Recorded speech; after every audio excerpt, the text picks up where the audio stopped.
Did you know that half of all cookies baked at home are chocolate chip cookies? Hi, I'm that history lady, and I tell stories from the past that make history come alive. If you like what I do, you can hit that subscribe button and the little bell. That'll notify you whenever I have a new video out. So let's get to it. If you have ever baked chocolate chip cookies, and who hasn't, you might think they've always been around, but actually they're only about 80 years old. And the story of their invention is shrouded in mythology. We know who invented them. It was this woman, Ruth Wakefield of Massachusetts. She ran the very popular Toll House restaurant in Whitman, Massachusetts, with her husband Kenneth from 1930 to 1967.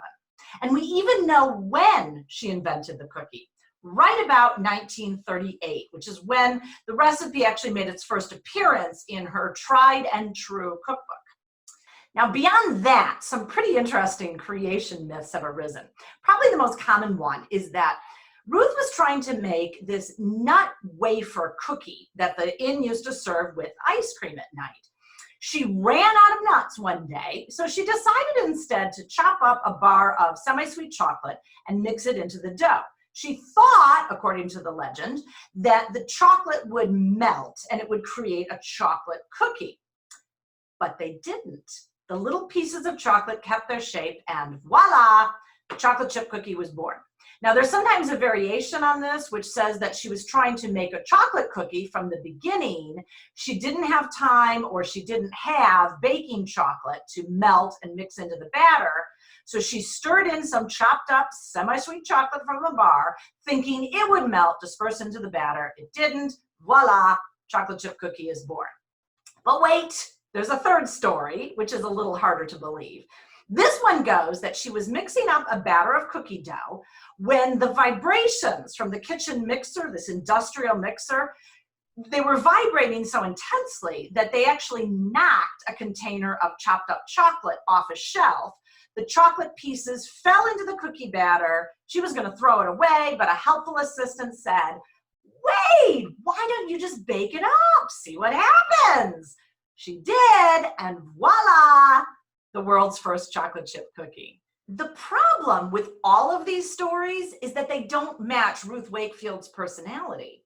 She was a college graduate. She had a degree in household arts, and she had worked as a dietitian and as a food lecturer. And even more than that, she was a perfectionist. People who worked at the Toll House Inn for her, they talked about how waitresses had to train for 3 months before they could ever take an order. All silverware had to be placed exactly one thumbprint from the edge of the table. Orders had to be memorized. Even as it expanded, the Toll House ran like a military machine. This is not the kind of woman who's going to run out of something so basic as nuts. And it's really not someone who's going to simply hope that bits of chocolate are going to disperse into the dough. She knew better than that. So what was the story? Well, Ruth herself, actually, she was surprisingly mum about the whole thing until not long before her death. She died in 1977. In the 70s, she gave some interviews, and in one of them she said, "We had been serving a thin butterscotch nut cookie with ice cream. Everyone seemed to love it, but I was trying to give them something different. So I came up with a Toll House cookie."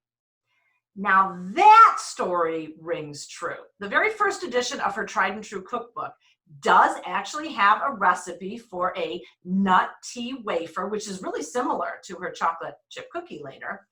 And she was someone who was known for always testing new recipes and experimenting with new ideas. What's interesting to me about all the myths about the cookie's accidental invention is how persistent they are. The definitive book about the chocolate chip cookie is this one, The Great American Chocolate Chip Cookie Book by Carolyn Whitman. I'll put a link to it below. Whitman presents pretty compelling evidence about Wakefield's deliberateness in how she created things. She's the one who shares the story about Wakefield's interview where she said, "I was experimenting, I tried out something new." But we still hear that, "Oh, it happened by accident" story all the time. Why? Well, there's something incredibly appealing about a dumb luck story. It's more fun to think about someone accidentally inventing a cookie than someone inventing it through experience and training and a lot of hard work. So how did the chocolate chip cookie become famous nationally? Well, part of that is thanks to Betty Crocker. Thousands of women across the nation heard about the cookie because it was featured in 1938 on an episode of the very popular Betty Crocker Cooking School of the Air. World War II also helped make the cookie a national craze. Soldiers in Massachusetts started receiving chocolate chip cookies in their care packages from home. They would share them with soldiers from other parts of the country, and pretty soon, hundreds of soldiers were asking their families to send them these cookies. Wakefield talked about how she was being inundated with letters asking for the recipe for them. This cookie turned out to be a boon for the Nestle food company. Sales of Nestle's semi-sweet chocolate bars started to spike.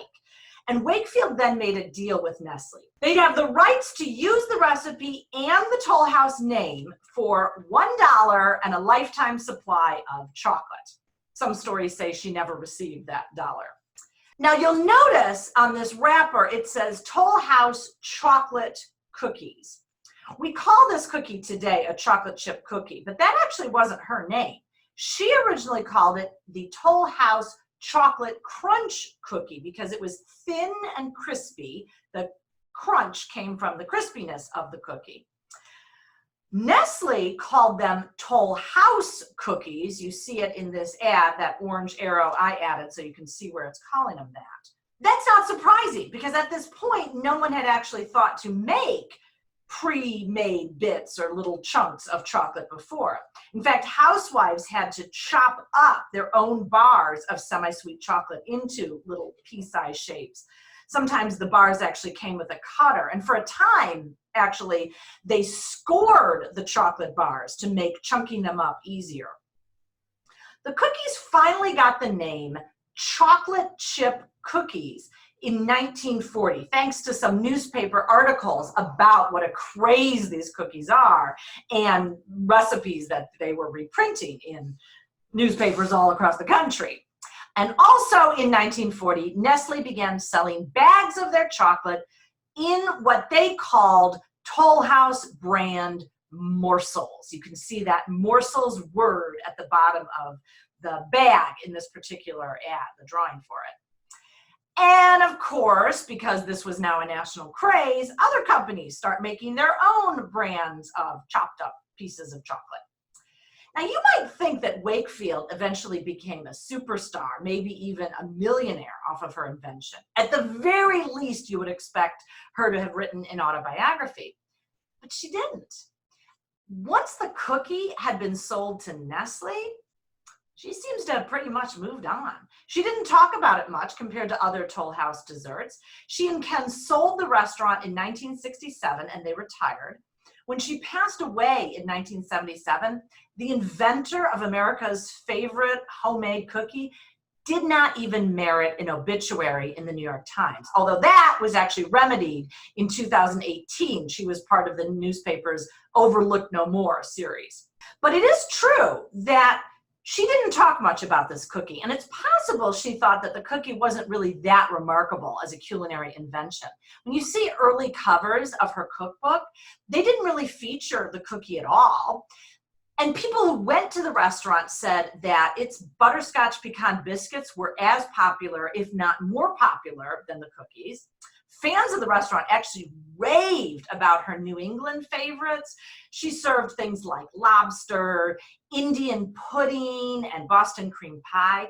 It's possible that she wanted to be remembered more as the proprietor of this really successful restaurant and the author of a cookbook, Tried and True, which actually went through more than 39 printings starting in 1930.